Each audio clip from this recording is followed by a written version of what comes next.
Hey everyone, Anthony, 4x4 Adventures. We've got a few tips on how to use a Snatch strap correctly, so stay tuned.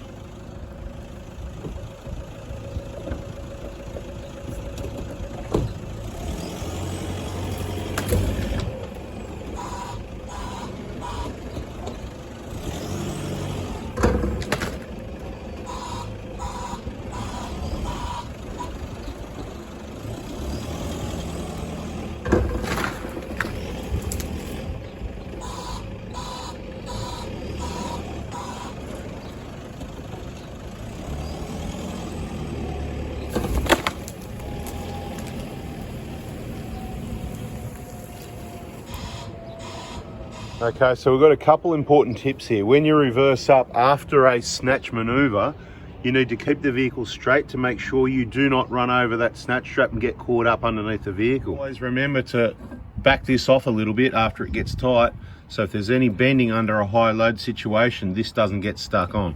But either way, grab out your shifter and you should be right. Always make sure you got gloves on, because you don't know what nasties you might find in there. You wouldn't want to hurt your hands. Another hot tip when you're recovering your Hilux or Prado, or maybe a Pittosporum, when you put your strap around, don't go too high, because you might pull the tree over or break it off without getting it out. So you don't want too much leverage. Don't go too low, or you might recover your Hilux, not your Pittosporum. You need to go approximately the correct height to get enough leverage, but hopefully not break it off at the base. The other important thing, as you can see here, is to have the strap fairly flat and minimal twist in the line. You don't really want that. And of course, if you're having trouble recovering your Hilux or your mate's Patrol, then you're gonna have to have a few goes at it. Depends how well he's really stuck it into that bog hole. And what will happen, you can see these ruts forming, and if you keep going over the same line, you're gone. Yes, that's right. Once you go through this crust, you're in the clay and you're gone. You'll be bogged and you'll need a recovery. So just make sure where possible, instead of going over the same tracks, you move across and pick a fresh line. Okay, let's work on this recovery once again. Here we go, take 4.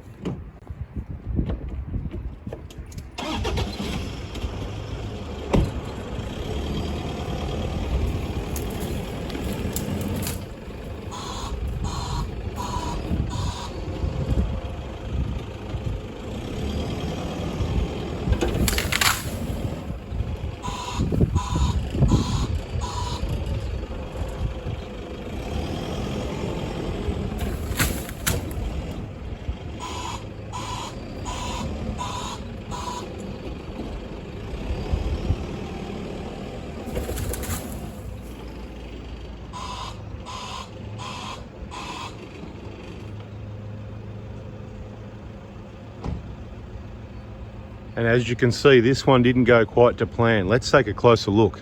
What went wrong? Okay, so it appears what went wrong here is we possibly went a little bit too high on the strap. Now, we always go around the whole tree, not just one of the trunks. That way it springs in, and of course, once it's on the ground, it springs back out, making it easy to remove the noose, the recovery noose. So what we're going to do now is just reinstall the noose further down on the tree. If we could, we'd take a different angle, but we're a bit restricted on space here, so we're going to need to just take it the same way, and hopefully it doesn't slip up. By the looks of it, it's mainly recovered now, so it shouldn't take much more. Okay, on this one we've broken one of our own rules, and that is putting the strap around one single trunk of the tree only. It could end up very tight. Let's see what happens.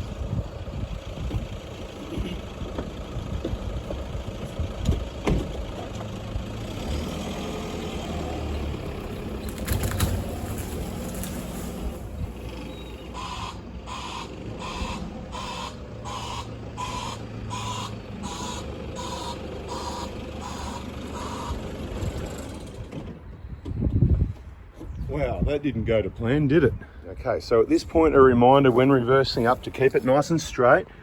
We nearly got on that strap, which means then we would have not been able to get it out from under the vehicle. Now we've had the same problem again, and it's just slipped up the tree. it's time to get serious. Right, so I've decided on let's get the other tree out of the way first. Let's see how that goes.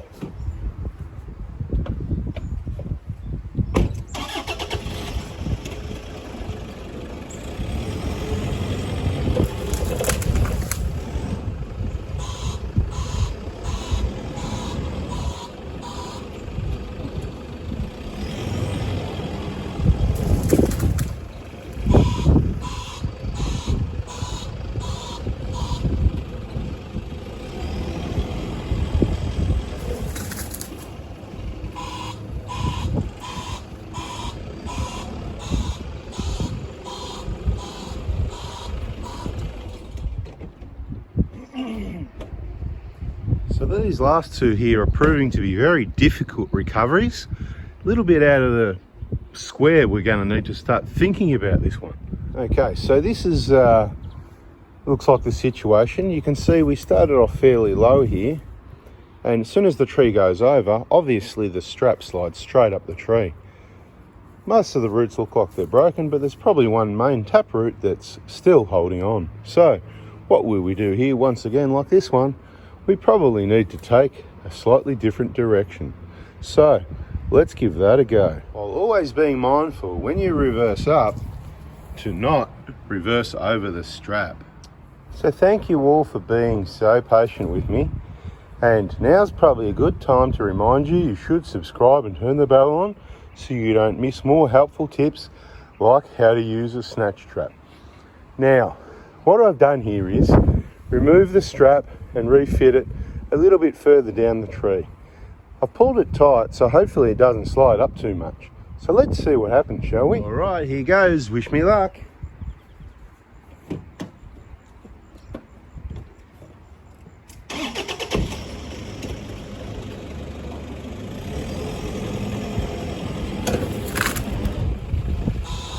That sounds pretty good, isn't it?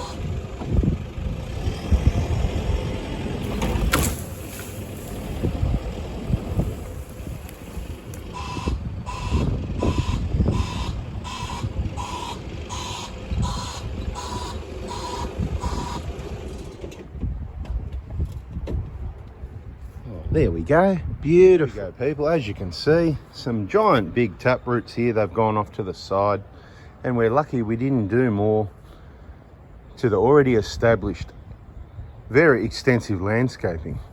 But putting the strap down at the bottom nice and tight seems to have worked this time. Once again, remembering, keep it straight when you reverse up after a recovery. Here we go, by the looks of it. Lucky last, we got him nice and low down there. I don't think that can open up to get past the split where it goes into two, so let's give it a go, shall we? Always be very careful, whether it's at home or out on the tracks. I don't really recommend you try doing this yourself. You probably should just stay on the tracks where they're nice and safe, where you don't need to do any sort of recoveries or potassium recoveries at all whatsoever. But if you do, you're going to need some proper steel cap safety boots, and you're going to need some safety glasses and maybe a hat out of the sun, and, you know, put some sunscreen on. All right, let's give this last one a go, shall we, and just see what happens.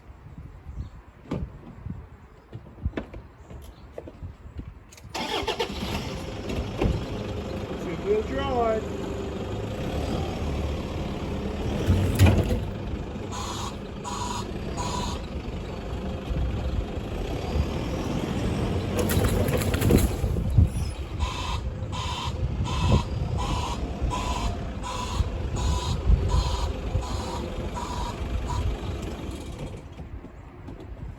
Wow, this one is proving to be very difficult, isn't it? Maybe someone can put it in the comments and let us know what we're doing wrong, because we're really struggling with this one. What I'm thinking about, I could put the strap on there and then put a big bolt through there, like a 4, 5, 6, 7 and probably about an 8-inch bolt to stop it sliding up.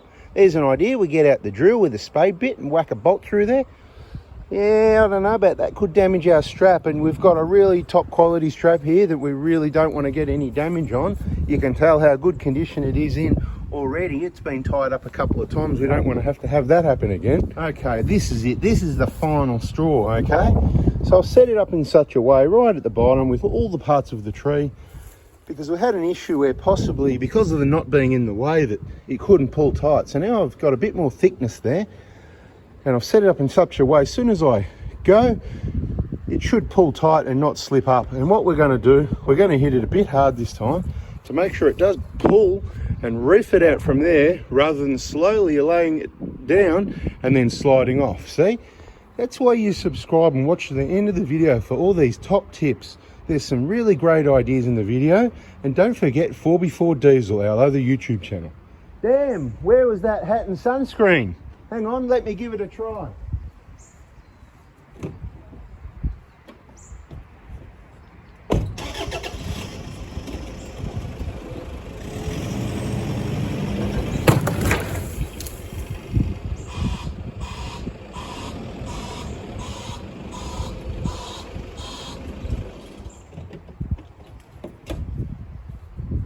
There we go, we finally got it out. Beautiful. Right, now for that bonus information, tips and tricks for the people that hang around to the end. When you do this sort of thing, in the end you will find that tennis ball that the dog would not fetch.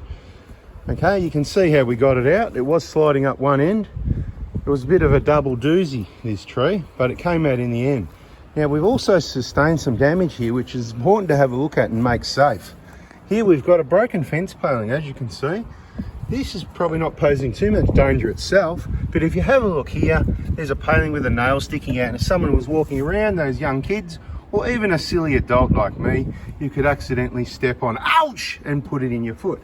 So you need to clean that up. Now the other thing to consider, this is treated pine plinth, like what goes on the bottom of the fence. It's not sitting against dirt, it's been cleaned for a long time. How old is it? It's approximately 17 years old, and you can see it's really badly rotten away here, so just be very careful. Even if you buy treated pine that's 1 inch thick, it still rots away and it could become a danger. So make sure you get out and check all your decking boards if someone has a bit of a catastrophe. We don't want an upsy daisy now, do we? Here we've got a bit of cleaning up to do, so let's get on with it, and we'll let you have a look at the finished product. And if you're wondering what the purpose was removing the trees were, they're just completely useless. They create work, they just suck the water out of the ground and produce absolutely nothing. Sometimes they're good for shade, or if you want your neighbours to be gone, that's what they say, neighbours be gone. Yeah, but you should love thy neighbour. So at the end of the day, this nice soil that we put in here many years ago, that's going to be harbouring a host of vegetables, nice healthy homegrown organic foods. It's just another little space we can use that gets sun. The sun's coming up soon. See, coming up from behind those trees, you get out and do these jobs early before it gets hot. All right, people, thanks for watching. Hope you liked it. There might be a little bit more yet, but catch you on the next video. So you can actually see a little bit of damage to the environment from the ruts. So that's why it's always very careful to consider where you put your vehicle. So there's the finished area for now. That's a quick cleanup. Soon we'll be cleaning out after that all breaks down and topping up the soil, maybe topping up the sides and putting a veggie garden in. Just a small veggie patch there, another little addition veggie patch. Thanks for watching. We got rid of those useless trees. Hope you found it a little bit entertaining, but also while finding some serious tips and tricks on tree removal. I mean vehicle recoveries, or a bit of both anyway. All right, catch you on the next one, people. See ya.